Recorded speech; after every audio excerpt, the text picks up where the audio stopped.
Dalam hidup ini kita menemukan kenyataan bahwa pada umumnya orang tua berusaha mendesain dan memetakan hidup anak-anaknya.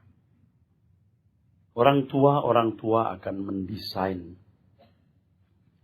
memetakan hidup anak-anak mereka supaya mereka menjadi orang-orang seperti yang diinginkan oleh orang tua. Bisa mandiri, mampu menghadapi persaingan di marketplace, menjadi kokoh, tough. Pemetaan ini meliputi banyak aspek, bahkan segala aspek. Dari masalah religius, agama, sampai hal-hal yang kecil. Dari cita rasa lidah, makanan, nilai-nilai keindahan, atau nilai-nilai estetika, sampai dengan nilai-nilai moral, yaitu apa yang dipandang etis dan yang tidak etis. Yang dipandang baik menurut moral dan yang tidak. Nah, dalam waktu yang singkat, orang tua berkejar-kejaran dengan waktu dan kesempatan untuk menyelesaikan tugas dan panggilan membangun anak-anak mereka menjadi manusia yang sesuai menurut konsep orang tua itu. Nah, hal ini serupa, persis sama dengan Allah Bapa. Allah Bapa mengusahakan, memetakan, mendesain orang percaya, anak-anak Tuhan, umat pilihan Tuhan, dipersiapkan menyongsong kekekalan yang dahsyat. Kalau anak-anak dipersiapkan untuk menyongsong hari esok, menghadapi kehidupan ya di dunia ini, kompetisi, konkurensi di marketplace, dan anak-anak diharapkan bisa mandiri. Allah Bapa di surga berusaha memetakan, mendesain anak-anak Tuhan menyongsong kekekalan yang dahsyat dengan cara menaruh Roh Kudus di dalam diri kita dan memberikan fasilitas keselamatan supaya orang percaya mengambil bagian dalam kekudusan Allah. Ibrani pasal 12 ayat 9 dan ayat yang ke-10, saudara. Selanjutnya, dari ayah kita yang sebenarnya kita beroleh ganjaran, dan mereka kita hormati. Kalau demikian, bukankah kita harus lebih taat kepada Bapa segala roh, supaya kita boleh hidup? Terus? Sebab mereka mendidik kita dalam waktu yang pendek, sesuai dengan apa yang mereka anggap baik. Tetapi Dia menghajar kita untuk kebaikan kita, supaya kita beroleh bagian dalam kekudusannya. Saudara, apakah saudara sungguh-sungguh menghayati kenyataan ini? Dan apakah saudara sungguh-sungguh telah masuk dalam proses pemetaan tersebut, saudara? Kalau tidak, bahaya. Mengerikan, saudara. Itu berarti menyia-nyiakan keselamatan yang Tuhan sediakan. Seperti anak-anak nakal yang tidak mengerti atau tidak mau mengerti apa yang sedang diusahakan dan dilakukan oleh orang tua. Demikian pula banyak orang Kristen sebagai umat pilihan yang memiliki anugerah yang sangat besar untuk menjadi anak-anak Allah yang mulia, tidak mau mengerti apa yang sedang diusahakan dan dilakukan oleh Allah Bapa. Ini seperti bangsa Israel pada zaman Tuhan Yesus, yang tidak mengerti atau tidak mau mengerti lawatan Allah atas mereka. Allah melawat mereka, saudara. Lawatan itu berharga dan sangat mahal. Tetapi mereka tidak mau mengerti. Mereka memiliki konsep Mesias yang salah. Hidup keberagamaan mereka menutup pintu hati mereka terhadap apa yang Allah Elohim, Yahweh, Allah Israel sediakan untuk mereka. Matius 23 ayat 37 dan ayat-ayat berikut. Matius 23 ayat 37 dan ayat-ayat berikut, saudara. Yerusalem, Yerusalem, engkau yang membunuh nabi-nabi dan melempari dengan batu orang-orang yang diutus kepadamu. Berkali-kali aku rindu mengumpulkan anak-anakmu, sama seperti induk ayam mengumpulkan anak-anaknya di bawah sayapnya. Tetapi kamu tidak mau. Lihatlah, rumahmu ini akan ditinggalkan dan menjadi sunyi. Dan aku berkata kepadamu, mulai sekarang kamu tidak akan melihat aku lagi, hingga kamu berkata, diberkatilah dia yang datang dalam nama Tuhan. Saudara, tahun 1975 kira-kira, saya sudah berjalan di sepanjang jalan itu, Tamrin, saudara. Tamrin terus sampai Duku Atas, saya masih muda waktu itu. Daerah itu dulu masih ramai, saudara. Bapak Ibu yang pernah lewat itu, belum ada gedung-gedung besar seperti ini. Mungkin yang ada, dulu ada gedung bioskop di Prince, yang di dekat Toyota itu sekarang. Itu banyak rumah-rumah penduduk, padat kumuh, saudara. Jalan Sudirman itu, Jalan Sudirman. Tapi beberapa tahun kemudian ketika mau diratakan, saya lewat, saudara. Saya merasa suasana tragis. Sepi, nggak ada lagi penduduk. Yang kemudian sekarang jadi gedung-gedung tinggi itu. Tapi sempat saya lewat daerah itu jadi sepi gitu. Dulu anak-anak berlarian di sepanjang Jalan Sudirman itu. Tahun 74, 75. 35 tahun yang lalu. Tragis gitu rasanya. Dan entah kemana orang-orang itu. Saya kira mereka menyingkir, saudara, ke pinggiran. Sempat terlintas di pikiran saya, seandainya orang-orang ini rajin bekerja, giat sekolah, mungkin yang akan mendiami apartemen-apartemen di sekitar itu mereka. Tapi kenyataannya hari ini rasanya bukan mereka. Tragis, saudara. Tapi tragisnya itu masih belum apa-apa dibanding dengan tragisnya ketika seseorang tidak memiliki apapun. Ya. Ketika Tuhan datang, seperti yang dikatakan dalam kitab Wahyu, mereka meratapi dia yang datang. Dia yang tertikam. Tuhan Yesus. Orang-orang Yahudi yang meratapi dia yang tertikam.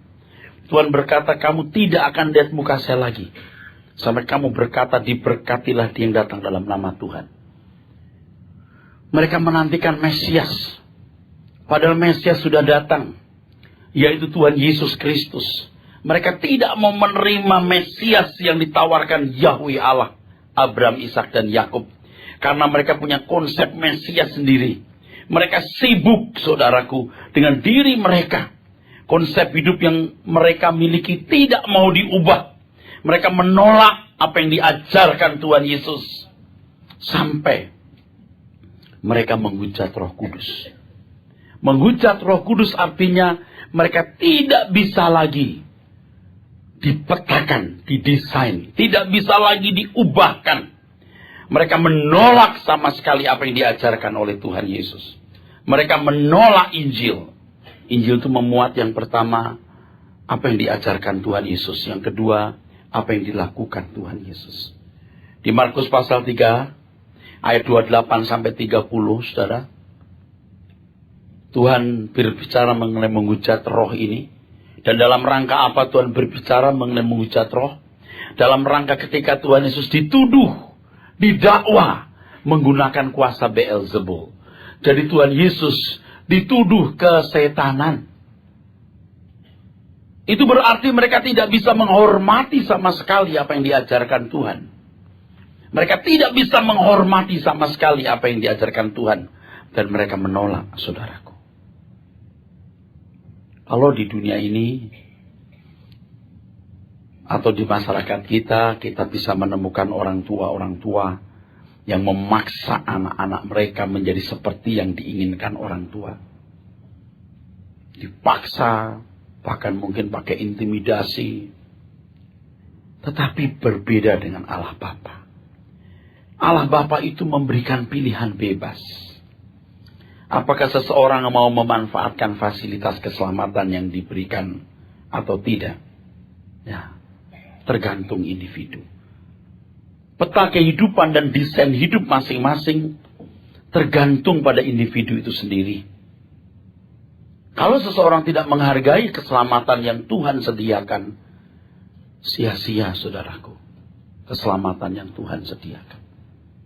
Di dalam Ibrani pasal 2, ayat 1 sampai 3, penulis surat Ibrani menyinggung hal ini. Ibrani pasal 2, mari kita baca, saudaraku, ayat 1 sampai ayat yang ketiga, saudara, ya. Silakan. Karena itu harus lebih teliti kita memperhatikan apa yang telah kita dengar, supaya kita jangan hanyut di bawah arus. Ya, teliti nggak kita dengan apa yang kita dengar? Untuk apa kita teliti? Kita teliti memperhatikan firman untuk mengoreksi diri. Apakah tata kehidupan yang kumiliki ini tata kehidupan anak Allah? Apakah tata kehidupan yang ada padaku tata kehidupan seorang yang pantas masuk istana Allah Bapa di surga? Apakah aku termasuk orang-orang yang disebut saudara bagi Tuhan Yesus, dan dia menjadi yang sulung di antara banyak saudara? Saudara, tidak mudah dimuliakan. Kalau hanya menjadi orang Kristen, ikut perjamuan kudus, lalu itu nggak otomatis saudara dimuliakan. Yang dimuliakan bersama dengan Tuhan Yesus adalah orang-orang yang menderita bersama-sama dengan dia. Dan orang-orang yang menderita bersama dengan Tuhan Yesus adalah orang-orang yang sudah memiliki karakter seperti dia, atau makin berkarakter seperti dia. Yang memiliki tata kehidupan seperti Tuhan Yesus. Jadi jangan disesatkan. Seakan-akan setelah menjadi Kristen ikut perjamuan kudus otomatis kita masuk surga. Jangan disesatkan oleh pikiran yang dangkal seperti itu. Perhatikan ayat berikutnya. Sebab kalau firman yang dikatakan dengan perantaraan malaikat-malaikat tetap berlaku, dan setiap pelanggaran dan ketidaktaatan mendapat balasan yang setimpal, bagaimanakah kita akan luput jikalau kita menyia-nyiakan keselamatan yang sebesar itu, yang mula-mula diberitakan oleh Tuhan? Cukup. Yang mula-mula diberitakan oleh Tuhan Yesus sendiri. Bagaimana kita bisa luput, saudara? Nah, seperti anak-anak yang tidak nurut orang tua. Tadi saya gunakan kata nakal, anak-anak nakal. Yang memandang banyak hal mereka pikir menarik, menyenangkan, menguntungkan, membahagiakan. Dan tidak memperhatikan nasihat orang tua.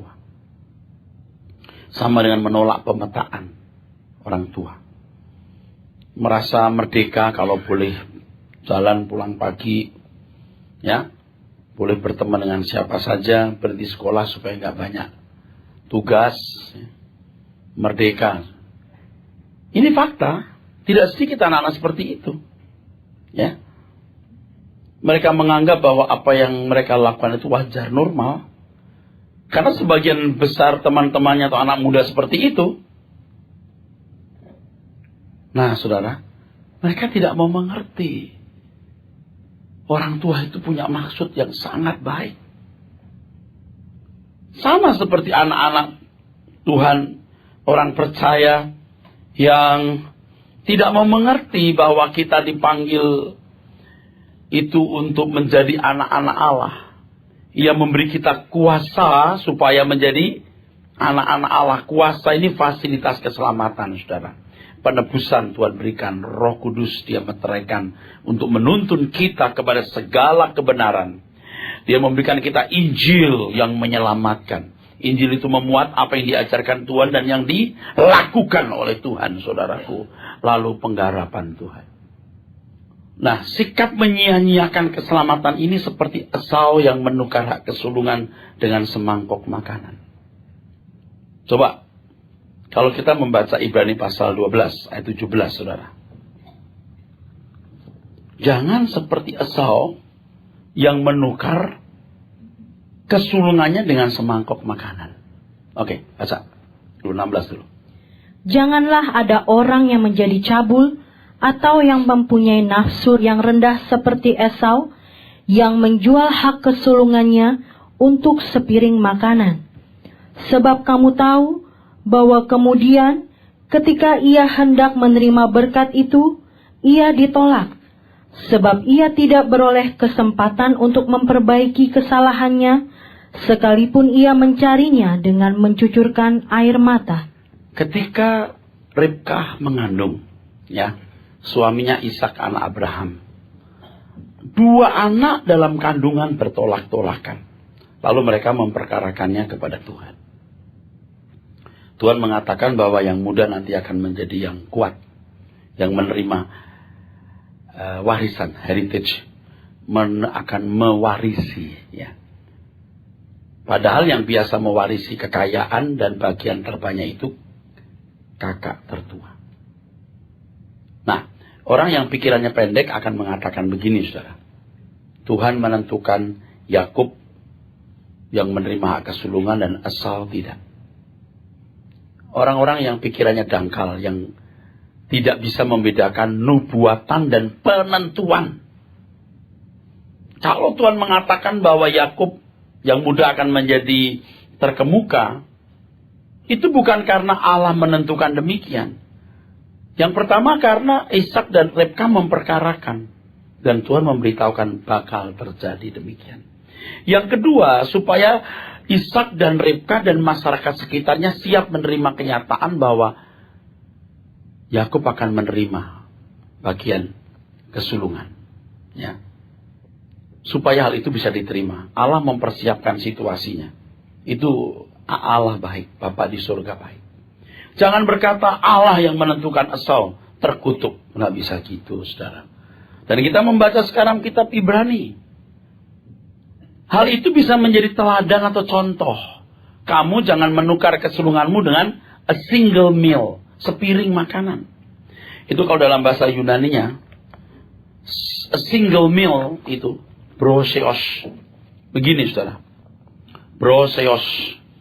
Broseos. Broseos. Broseos itu punya pengertian yang pertama a single meal. Yang kedua punya pengertian meat, daging. Tapi juga bisa berarti corrosion or a destructive insect or worm. Serangga, cacing yang mengkorusi dan merusak. Ini bukan sekarang, saudara. Saya lihat dictionary aja, ya. Bukan karena saya pintar, karena saya baca aja, rajin aja. Saudara bangun tidur, sambar koran. Lihat, 45 menit. Bukan Anda boleh baca koran. Saya sarankan Anda membaca koran. Untuk menambah pengetahuan, mencerdaskan pikiran. Ya. Tapi mestinya baca Alkitab dulu. Pakai kaos oblong, duduk depan rumah, ngobrol dengan tetangga, ngopi. Bukan nggak boleh bersosialisasi dengan masyarakat. Tapi ada waktu Anda duduk diam 30 menit. Anda menukar kesulungan itu dari hal sederhana. Dari hal-hal sederhana. Mestinya bisa mendengar suara kebenaran, firman Tuhan. Ya, saudara, sekedar datang ke mall, pilih baju atau buku, 1,5 jam, 2 jam, 2 jam setengah, belum macetnya, habis waktu. Mestinya ke gereja, malas. Dari depan rumah, ke belakang, ke dapur, ngemil, ke ruang tengah, ke ruang makan, nyomot makanan, masuk kamar, nonton TV sebentar, dimatikan, jalan keluar, lihat majalah istri, 3 jam. Ini contoh sederhana. Ini belum soal waktu, potensi, talenta, energi yang lain, uang. Dia menukar kesulungannya. Padahal mestinya kesempatan itu bisa digunakan, saudaraku sekalian, untuk belajar kebenaran, untuk atau guna memahami tata kehidupan anak Tuhan. Memahami dan melakukan. Memahami saja belum, bagaimana melakukan. Nah, fakta yang terjadi dalam kehidupan banyak orang Kristen, mereka membangun cita rasa, jiwa, nilai-nilai keindahan, dan nilai-nilai moral yang tidak sama dengan Injil, dengan apa yang dikehendaki oleh Allah Bapa. Cita rasa jiwa. Kita dibesarkan dalam satu lingkungan yang fasik.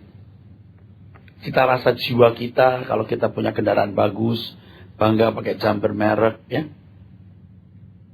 punya uang, terhormat, dan seterusnya. Bukan tidak boleh punya itu semua. Tapi kalau hal itu kita miliki untuk nilai diri dan rasa aman, itu yang salah. Nah, banyak orang tidak bisa bedakan mana keinginan, mana kebutuhan. Mana pemantasan, mana citra diri. Cita rasa jiwa sudah terbawa oleh dunia ini. Sama dengan anak-anak dunia. Nilai-nilai keindahan yang dipahami sama dengan anak-anak dunia. Merasuk dalam jiwa. Inilah keinginan mata dan keangkuhan hidup. Nilai-nilai moral yang dipahami adalah hukum. Seperti orang Yahudi, nilai-nilai moralnya diukur dari hukum. Jangan membunuh, jangan berzina, jangan mencuri. Nilai-nilai moral kita bukan di situ. Anak-anak Allah memiliki nilai moral itu ya terletak pada kehendak Allah. Kehendak Allah apa yang baik, yang berkenan, dan yang sempurna. The Lord is my law. Nilai-nilai moral anak Tuhan itu adalah memahami pikiran Tuhan. Memahami perasaan Tuhan. Melakukan apa yang dia ingini. Dan untuk itu seseorang harus memiliki kecerdasan roh. Dan untuk memiliki kecerdasan roh, seseorang harus belajar kebenaran. Dan untuk belajar kebenaran, seseorang harus membayar harganya, yaitu pengorbanan. Yang pertama, dia tidak boleh mencintai dunia. Ya, saya tahu, tidak gampang ini. Tapi harus punya komitmen. Aku memilih Tuhan. Aku memilih kerajaannya. Semua yang kumiliki sekarang, yang kuusahakan, bukanlah tujuan hidupku. Itu, walaupun masih melekat hatinya. Tapi punya komitmen dulu. Lalu tadi, ya jangan menukar kesulungan dengan semangkok, sepiring makanan itu. Fokus ke Tuhan. Sediakan waktu untuk Tuhan secara memadai. Kalau kita memiliki pemahaman yang memadai, yang lengkap, yang utuh, ini akan membuat kita memiliki kecerdasan roh. Kecerdasan roh dapat membuka pengertian kita, saudaraku sekalian, untuk mengerti kehendak Tuhan apa yang baik, yang berkenan, dan yang sempurna. Tidak gampang, saudara. Sangat prihatin kalau saya perhatikan orang-orang Kristen yang merasa begitu gampangnya bergulir masuk surga. Bergulir gampang dimuliakan bersama dengan Tuhan di kerajaan. Orang-orang begini pasti masih ragu-ragu, ya. Masih berharap mudah-mudahan diterima Tuhan. Mudah-mudahan tidak ditolak di kerajaan Allah. Tapi seorang Kristen yang benar, seorang yang mengusahakan. Karena Allah Bapa mau menggarap kita. Allah Bapa sungguh-sungguh mau memetakan, mendesain kita. Menjadi pribadi seperti yang dikehendakinya. Kalau tadi kita baca di awal pemberitaan firman Tuhan. Supaya kita mengambil bagian dalam Kekudusan Allah artinya mengenakan kodrat ilahi. Dan ini merupakan proses yang panjang, saudaraku. Makanya jangan ada di antara kamu yang memiliki keinginan rendah. Cabul. Kata cabul itu bukan cabul seks, saudaraku. Kalau dalam bahasa Yunani kita mengenal moi kalides. Moi kalides. Adulterer. Pezina. Bezina. Bukan zina seks. Ketika hati kita tertaruh pada perkara dunia. Memang di mata dunia Anda santun. Santun. Tidak ditemukan salahnya. Di mata dunia saudara santun. Tetapi ketika saudara tidak di bawah subordinasi. To subordinate. Tidak di bawah subordinasi Allah. Anda seorang yang berkhianat kepada Tuhan. Bagaimana bisa hidup dalam subordinasi Allah? Orang harus memiliki kepekaan mengerti kehendak Tuhan. Untuk mengerti kepekaan harus mengenal kebenaran. Untuk mengenal kebenaran harus berkorban. Punya komitmen tidak memilih dunia. Aku memilih Tuhan dan kerajaannya. Itu dulu komitmennya. Lalu berani mengisi jiwa dengan kebenaran. Siapkan waktu baca Alkitab, berdoa tiap hari, ketemu Tuhan. Nggak akan membuat kinerja hidup saudara menjadi rusak. Datang ke suara kebenaran, mendengarkan firman. Di mobil mendengarkan CD khotbah. Cari, kenal. Kalau dukun bisa ketemu setannya, dan itu real, saya juga bisa ketemu Tuhan saya. Cari Tuhan. Minggu pertama Anda berdoa, rasanya nggak ada apa-apa. Minggu ketiga masih nggak apa-apa. Bulan kedua. Terus, tahun pertama, tahun kedua, rasanya Tuhan tidak ada. Oh, pasti Anda akan menemukan. Pasti menemukan. Nah, sering terkunci dengan mental block. Ya, saya nggak bakat. Itu hanya untuk para pendeta. Ya, kita minta didoakan aja dah. Coba saudara, apa tidak rusak begini nih saudara? Setiap saudara harus punya pengalaman dengan Tuhan. Pengalaman pribadi tentu dipandu oleh kebenaran firman yang benar saudara. Yang murni saudara. Oleh sebab itu di gereja ini Anda belajar kebenaran firman saudara. Soal berkat jasmani percaya Tuhan akan memberkati saudara. Saudara orang-orang yang sangat berharga di mata Allah. Percaya Tuhan akan memberkati saudara. Ya.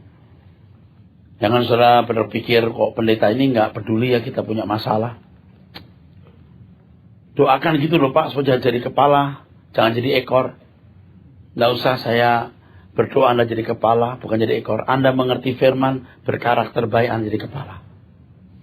Nggak usah saya doakan supaya Anda punya kesembuhan. Anda bertanggung jawab dengan pola hidup bisa umur 90 tahun tanpa sakit. Itu serius. Pola makan yang baik, pola hidup yang baik. Nggak usah saya doakan anak-anakmu supaya lulus ujian jadi orang-orang yang unggul. Saya bicara terus, Allah beri kamu potensi anak-anak. Kamu kembangkan potensi itu untuk Tuhan. Kamu harus belajar giat. Kamu bertanggung jawab atas semua karunia, talenta, prestasi yang Tuhan berikan supaya kamu kembangkan. Akan jadi pintar-pintar. Jangan dirubah dengan begini. Kita berdoakan pendeta. Nanti pada pintar-pintar semua. Anda masih bersama saya? Ngerti maksudnya? Wah, kita doakan Pak Era supaya kita bisa masuk surga. Nggak bisa. Anda tidak bisa masuk surga karena saya atau karena didoakan oleh saya. Saudara masuk surga karena saudara mengerti kebenaran, memahami kebenaran, punya tata kehidupan seperti yang Tuhan kehendaki. Anda diterima di kemah abadi, dimuliakan bersama Tuhan. Amin. Mengerti saudara? Ini yang benar. Tapi yang sukar. Orang kan lebih senang didoakan. Lancar. Justru itu penipuan. Tapi orang Indonesia itu suka yang begitu. Wah, sedih saudara. Dulu nenek moyang orang-orang Tionghoa dari Cina ke Semarang cuma naik kapal layar. Rambutnya dikucir buang layar begini. Bawa beberapa sutra dari jalan setelah jalan 20 tahun jadi tuan tanah tanpa Tuhan Yesus loh. Kenapa? Tanggung jawab. Sekarang orang-orang Kristen Tionghoa dibodohin. Kamu jadi kepala bukan ekor, angkat tanganmu saat berkati. Apaan? Nenek moyang nggak ngajarin begitu tuh. Dia punya struggling, survive, tinggi, itu yang dilestarikan. Plus Anda mengenal kebenaran. Lalu Anda belajar tata kehidupan anak Allah supaya Anda masuk kerajaannya. Amin. Jangan dirusak. Yang baik dipertahankan. Yang kurang ditambahi, saudara. Nah, saudaraku sekalian, ketika Tuhan Yesus berkata di Lukas 17, saudaraku, ingatlah akan istri Lot. Apa yang diingat? Tiang garam. Kenapa dia tiang garam? Menoleh ke belakang. Kenapa bisa begitu? Karena hatinya masih tertaruh di dunia. Lalu apa urusannya dengan kita? Jangan sampai mentok, berhenti. Nggak bisa didesain lagi. Nggak bisa dipetakan. Coba baca dulu. Ingatlah akan istri Lot. Ya. Barang siapa berusaha memelihara nyawanya, ia akan kehilangan nyawanya. Memelihara nyawa itu memelihara jiwa. Dalam jiwa ada pikiran, perasaan, kehendak. Saudara sekalian, kita sudah terlanjur diwarnai oleh dunia, saudara. Sudah terlanjur. Tidak gampang merubahnya. Tapi kalau saudara berusaha, bisa. Tetapi kalau tidak berusaha, nanti jadi seperti istri Lot. Apa? Jadi tiang garam. Maksudnya di tiang garam ini adalah proyek keselamatan yang Tuhan sediakan, yang Tuhan kerjakan gagal. Bukan karena Allah gagal, karena manusianya menolak. Menolak, tidak mau diubah. Seperti orang-orang Yahudi. Tidak mau ngerti. Bagi mereka Mesias itu adalah pahlawan jasmani yang punya kekuatan fisik yang hebat, yang bisa menghalau tentara Roma, lalu mendirikan kerajaan Israel raya seperti Daud. Bukan begitu. Tapi mereka tidak mau tahu, saudara. Mereka tidak mau ngerti. Akhirnya mereka menghujat Roh Kudus. Tertutup hatinya, udah keras. Nah, kalau dunia ini mewarnai jiwa saudara, cita rasanya, nilai-nilai keindahan yang saudara pahami, seperti anak dunia mengeras sampai point of no return, titik tidak balik, tidak bisa dipetakan lagi, tidak bisa didesain Allah, tidak bisa di redesign, tidak bisa. Saya mengatakan ini karena saya membuktikan. Saya sudah ketemu orang-orang yang tidak bisa diubah. Tidak bisa diubah lagi. Hari ini belum bisa dibuktikan. Tapi satu hari pasti bisa dibuktikan. Pasti menyesal. Pasti satu hari nanti menyesal. Pasti satu hari nanti menyesal, saudara. Jadi, tiang garam tidak bisa dirubah lagi. Tidak bisa dirubah lagi. Saudara sering mendengar khotbah saya seperti ini kan. Saudara kan ngerti itu, setuju. Tapi jiwa saudara belum tenggelam. Dan tidak bisa tenggelam dalam satu kali mendengar khotbah begini. Saudara setiap hari ketemu dengan Tuhan. Ya. Bosan gak bosan, suka gak suka 30 menit. Ya. Baca renungan harian. Mendengarkan khotbah. CD khotbah terus. Itu baru saudara mengerti. Kalau saudara pernah ke Bandung atau belum pernah ke Bandung, diberitahu Bandung tuh begini begitu, ya kulinernya begini, di sana ada makanan menu Sunda, ada es campurnya, ada batagornya, bla bla bla. Saya kebayang-bayang, saudara. Tapi kebenaran itu nggak bisa dibayang-bayang, dia harus pahami sendiri. Jiwanya harus tenggelamkan di situ, harus ditenggelamkan di situ. Baru dia bisa mengerti. Luar biasa ini kebenaran. Begitu. Orang baru bisa menikmati keindahan kemuliaan Tuhan. Kalau hanya mendengar tapi Anda nggak praktek tiap hari, minggu depan datang lagi, saudara cuma berkata bagus khotbahnya. Wah, logis juga tuh. Tapi Anda tidak tenggelam di situ. Karena saudara tidak menghormati Tuhan. Tidak menghargai Tuhan sepantasnya. Bangun tidur yang diingat kopi. Hidupnya kayak kopi terus hitam. Bukan tidak boleh minum kopi. Oke, kopiku kental, doaku mantap. Harus dimulai sekarang. Harus praktek. Harus action. Kalau enggak bisa, saudara. Nggak bisa. Hati saudara belum bisa dipindahkan, saudaraku. Orang-orang yang bersahabat dengan dunia ini, sampai titik tertentu, nggak bisa bersahabat dengan Tuhan. Jadi kalau sampai Tuhan masih memberi kesempatan kita hari ini untuk mendengar khotbah, ya kita masih diingatkan, kita masih disadarkan, wah, bersyukur saudara, bersyukur. Kita bisa memindahkan hati kita dalam kerajaan Bapa di surga. Kematian itu selalu kita tempatkan di depan mata, walaupun kita tidak akan mati cepat. Apalagi kita yang sudah mendengar kebenaran, kita bertanggung jawab atas kesehatan tubuh kita. Di depan mata kita begitu real itu kerajaan Tuhan Yesus. Langit baru, bumi baru itu. Begitu real di depan mata kita. Nah, kita sadar bahwa selama kita hidup, kita sedang menerima pemetaan Tuhan. Allah Bapa sedang mendesain kita. Dan kita memberi diri didesain oleh Allah.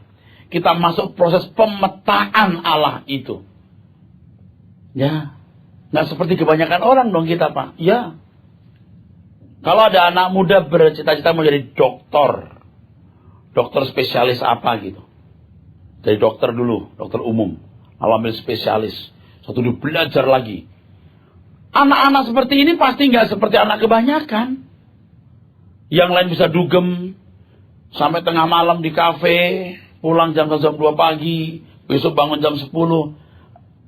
Yang mau jadi dokter spesialis kanker misalnya, nggak bisa. Orang lain jalan-jalan ini masih belajar, bikin tugas, ada field research.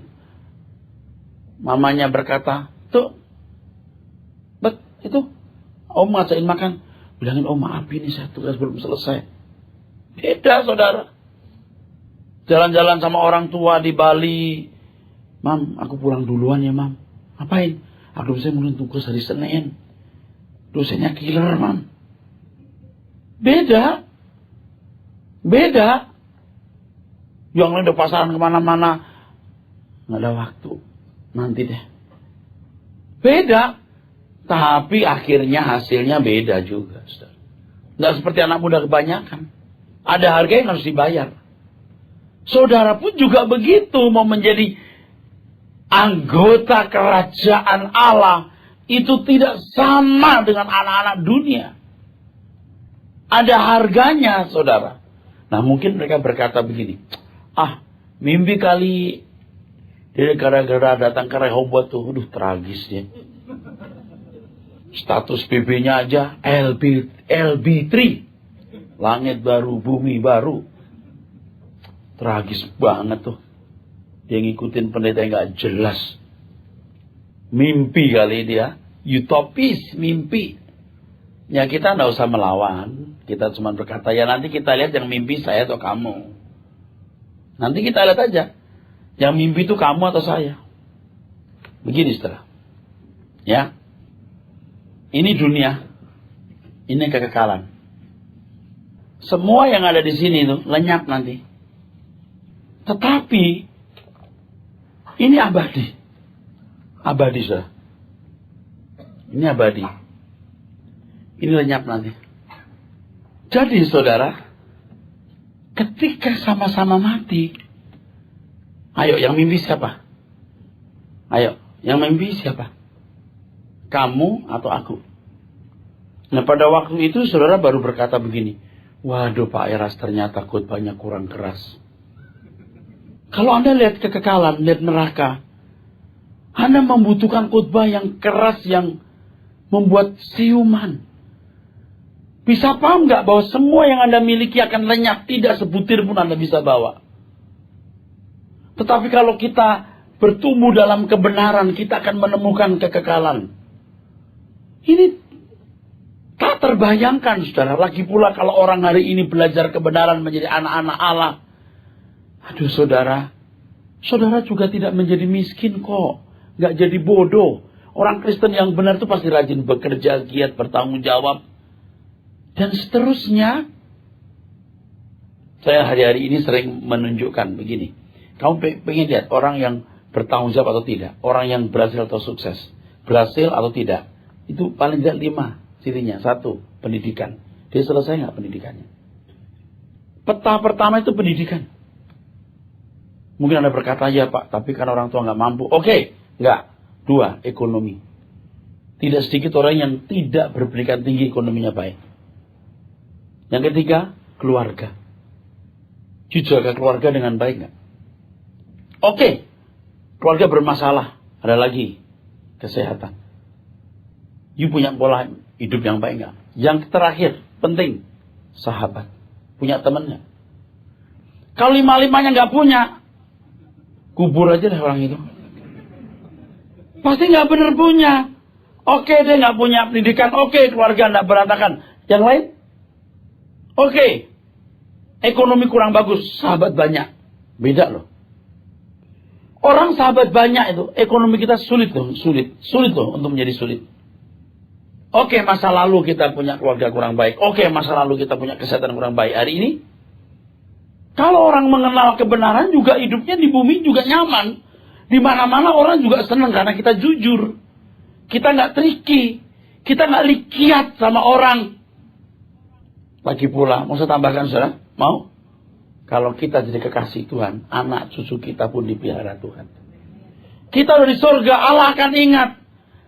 Bapaknya ini, akongnya ini, kekasih Tuhan. Cicitnya pun akan dipelihara Tuhan dan diperhatikan secara khusus.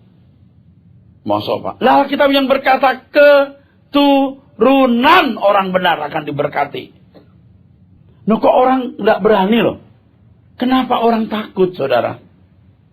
Nah, kalau orang tua memaksa atau setengah memaksa atau memaksa sekali, dia punya hak loh. Anak-anak kamu dengar ya, kamu itu lahir tuh bukan dari perut monyet. Bukan dibawa burung bangau. Lahir dari perut mama yang 9 bulan dibawa kemana-mana. Dan pada waktu mama melahirkan, itu mempertaruhkan nyawa loh. Mama itu punya hak untuk mengatakan, jangan sama anak itu nak, bahaya. Nah 5 ciri tadi juga bisa buat ini. Buat apa? Mencari jodoh. 5 ini. Iya. Kalau punya 5-5-nya agak lumayan masih. Masih ada satu lagi, takut akan Tuhan. Kalau orang tua cerewet, orang tua ribet, rese, orang tua punya hak. Kitab suci dalam Yakobus 4 ayat 5 mengatakan, bukan tanpa alasan kalau kitab suci berkata, roh yang ditempatkan dalam diri kita diingini dengan cemburu. Allah berhak. Jadi kalau Allah membentuk kita, Allah memproses kita, Allah berhak, saudaraku. Dia berhak mendominasi, menguasai hidup kita. Untuk memetakan, mendesain hidup kita menjadi seperti yang Dia kehendaki. Dan ketahuilah, kalau Allah mengusahakan itu, semata-mata itu untuk keuntungan kita. Katakan amin. Jangan tidak berubah. Jangan tidak berubah. Mulai sekarang berubahlah. Siapkan waktu yang baik untuk Tuhan. Nah kalau anak-anak belum bisa menerima sepenuhnya apa yang saya katakan, orang tuanya yang melakukan. Dan lewat perbuatan orang tua, anak-anak belajar. Orang tua berkhotbah lewat kelakuannya. Berkhotbah lewat perbuatannya. Sehingga proses pemetaan ini berlangsung. Dan saudara tidak akan pernah menyesal selama-lamanya. Amin.